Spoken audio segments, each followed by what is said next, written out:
Hello दोस्त, नमस्कार। कैसे हैं? वीडियो को पूरा देखिए शुरू से अंत तक। ठीक है, ये 50 क्वेश्चन के लाए हैं। ठीक है, आप लोग शेयर वेयर नहीं करते हैं, सब्सक्राइब देखते हैं, सब्सक्राइब नहीं करते हैं, सब्सक्राइब कीजिए। ठीक है, वीडियो बनाने में बड़ी समय लगता है। बीपीएससी और बीएसएससी लीजिए, बिहार के जितना भी अन्य एग्जाम है उसके लिए बहुत महत्वपूर्ण है। आप कुछ नहीं, 5-7 को वीडियो देखिए, एकदम समझ में आ जाएगा कि कहाँ से सवाल आता है और ये बार बार कैसे रिपीट करता है। ठीक है, इस चीज़ को देखिए, आप लोग बहुत ध्यान से देखिए। ठीक है, और दूसरों के साथ शेयर कीजिए। क्या हम तो यही बोलेंगे भाई कि दूसरों के साथ शेयर कीजिए। सब्सक्राइब नहीं किए तो सब्सक्राइब कीजिए, मेरे पहले चैनल पर पहली बार आए हैं तब। ठीक है, स्टार्ट करते हैं। ठीक है, और भी लाएंगे डिस्कशन के साथ वो बिहार स्पेशल के लिए। ठीक है, तो वो अभी थोड़ा सा टाइम लगेगा, उसमें दिक्कत हो रहा है, अभी किसी तरह का प्रॉब्लम चल रहा है। देखिए, स्टार्ट करते हैं। सिंधु एवं हड़प्पा संस्कृति की खोज कब हुआ था? देखिए, सिंधु या हड़प्पा, ठीक है, सिंधु या हड़प्पा संस्कृति की खोज कब हुआ था? तो ये हुआ था 1921 में। 1921 में हड़प्पा को हुआ था, और जो मोहनजोदड़ो था उनको 1922 में किया गया था। ठीक है, देखिए ये जो हुआ था, इसको जो हड़प्पा सभ्यता था इसको कांस्ययुगीन सभ्यता भी कहा जाता है। कांस्ययुगीन सभ्यता भी कहा जाता है। और किसके द्वारा किया गया था? तो ये दयाराम साहनी के द्वारा किया गया था। किसके द्वारा किया गया था? तो दयाराम साहनी के द्वारा किया गया था। ठीक है, दयाराम साहनी के द्वारा। ठीक है, और आगे देखिए, जनसंख्या नियंत्रण और परिवार नियोजन भारत के संविधान की 7वीं अनुसूची में दी गई है। खाली जगह सूची में संबंधित है। देखिए, जनसंख्या नियंत्रण एवं परिवार नियोजन संबंधी किस में है? तो जनसंख्या नियंत्रण एवं परिवार नियोजन किस में आ जाएगा? तो ये आ जाएगा केंद्र में आ जाएगा। ठीक है, केंद्र में आ जाएगा। ठीक है, केंद्र में आ जाएगा। जनसंख्या नियंत्रण एवं परिवार नियोजन भारत के संविधान के किस समवर्ती सूची में है? तो ये केंद्र में आ जाएगा। ठीक है, ये ऑस्ट्रेलिया समवर्ती सूची, संघ सूची, ये सब लिया गया है। ठीक है, चोल अभिलेखों में उल्लेखित भूमि की विभिन्न कोटियों के अनुसार जैन संस्थाओं को दान में दी गई भूमि क्या कहलाती है? देखिए, चोल थे दक्षिण भारत में थे। चोल के अनुसार जब जो हम लोग दान में दिए जाते हैं उस भूमि को क्या कहा जाता है? तो उस भूमि को कहा जाता है पलचनम कहा जाता है। ठीक है, क्या कहा जाता है? पलचंदम कहा जाता है।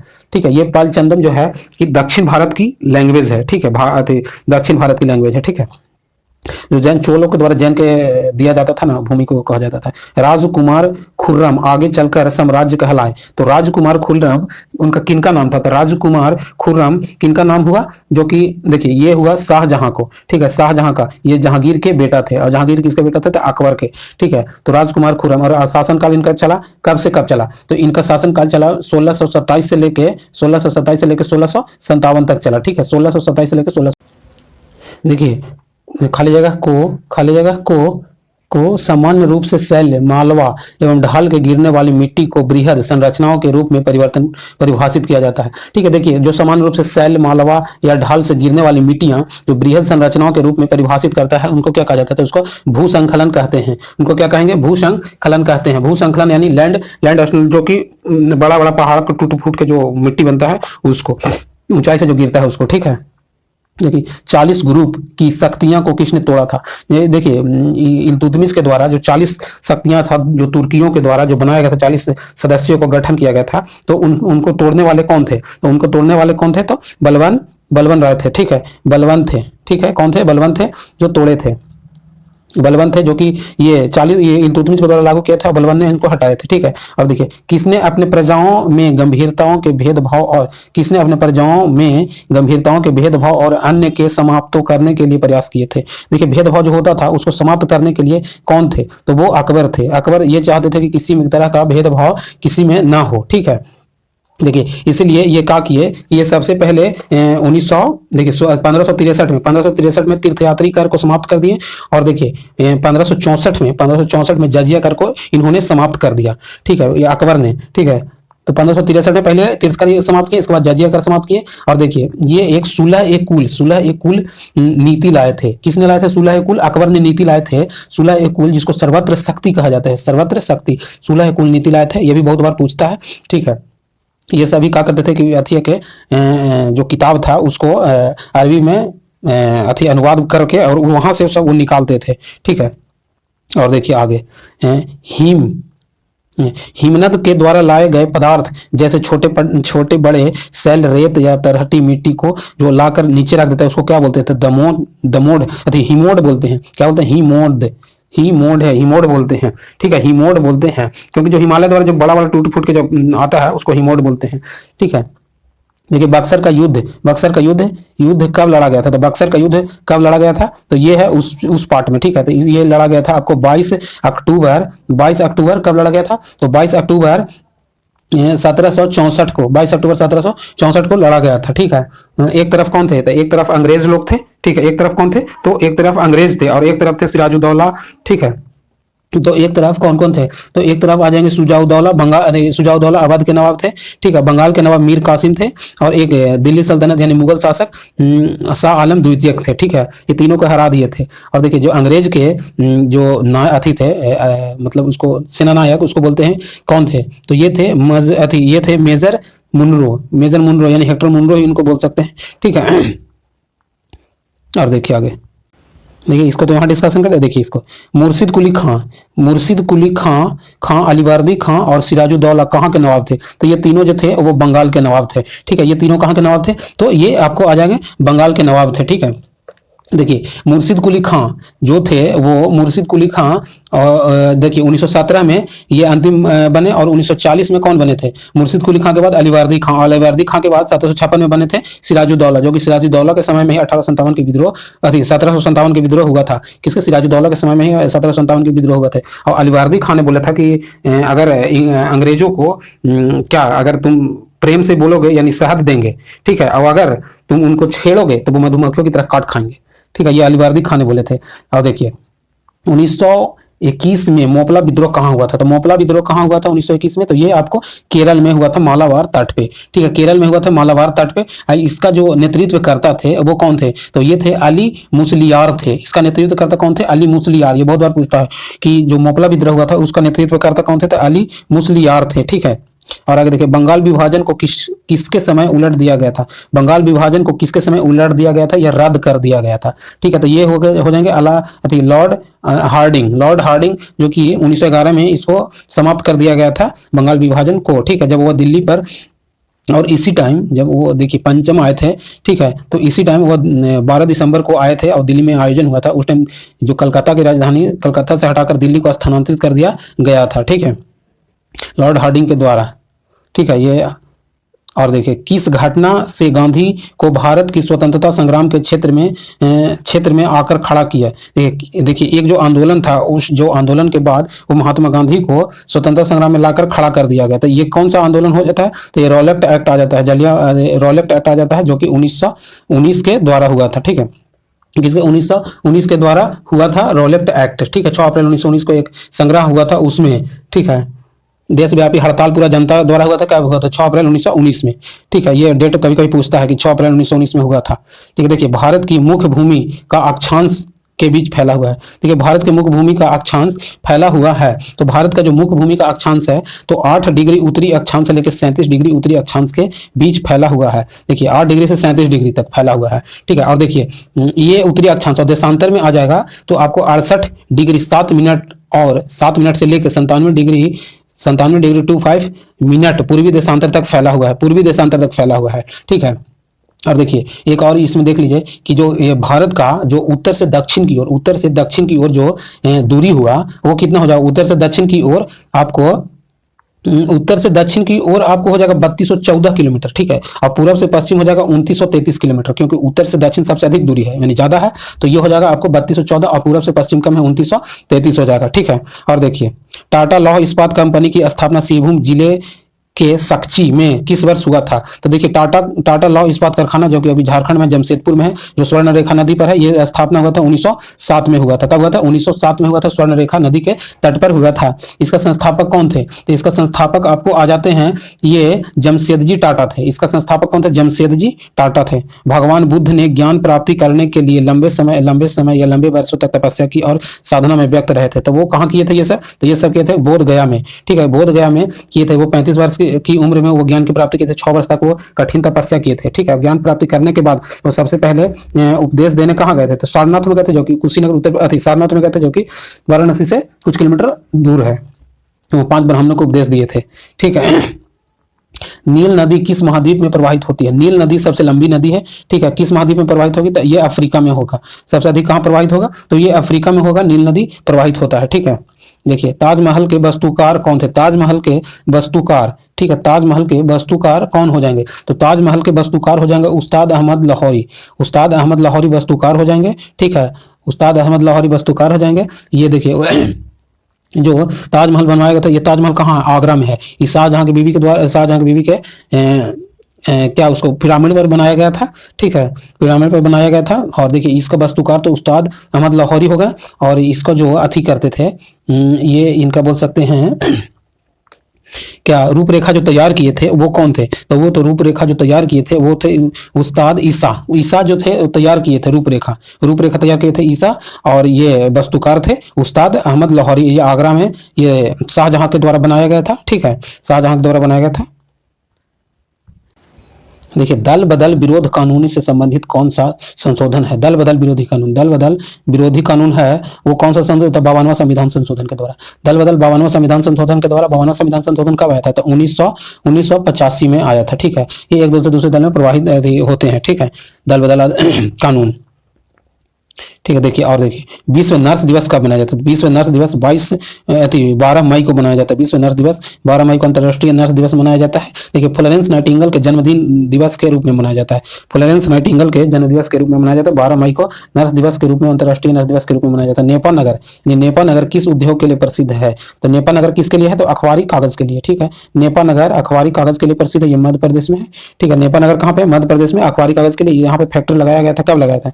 तो 1955 में फैक्ट्री को लगाया गया था। ठीक है, और आगे देखिए भारत में निम्नलिखित में से पर्वतों का उत्तर से दक्षिण की ओर सही क्रम कौन सा है? देखिए उत्तर से दक्षिण की ओर सही क्रम कौन हो जाएगा? तो हिमालय सबसे उत्तर में है, विंध्य, इसके बाद सतपुड़ा, इसके बाद नीलगिरी। तो ये आ जाएगा आपको। ठीक है, हिमालय, विंध्य, सतपुड़ा और नीलगिरी। ठीक है, और देखिए बृहद हिमालय, मध्य हिमालय, शिवालिक, ये सब यहाँ पे भी है 4 गो, जो ये भी कभी कभी पूछता है।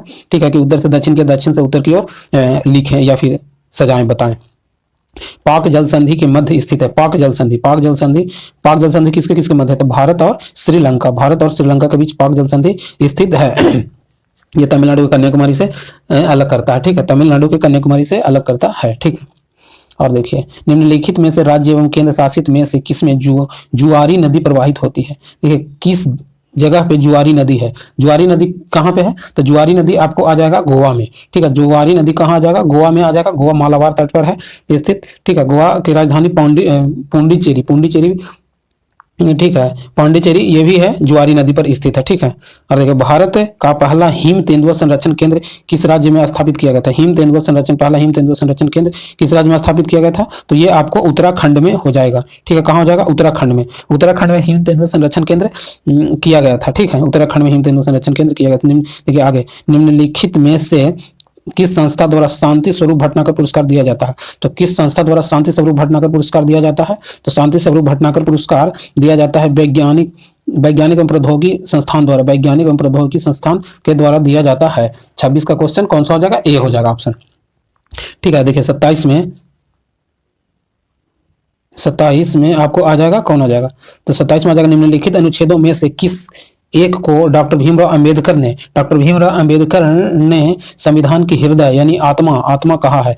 तो किसको कहा? तो 32 का, अनुच्छेद 32 को, क्योंकि 32 को उपचार किया जाता है, इसके द्वारा संविधान में बदलाव वगैरह किया जाता है, इसलिए संविधान को 32 को हृदय या आत्मा कहे हैं भीमराव अंबेडकर ने। ठीक है, देखिए भारत के संसद में होते हैं, तो भारत के संसद में कौन कौन हो जाएंगे? तो राष्ट्रपति हो जाएंगे, राज्यसभा हो जाएंगे, लोकसभा हो जाएंगे, जबकि उपराष्ट्रपति नहीं होते हैं। तो कौन कौन हो जाएंगे? राष्ट्रपति, लोकसभा और राज्यसभा, लोकसभा, राष्ट्रपति हो जाएंगे, यानी ऑप्शन ए हो जाएगा।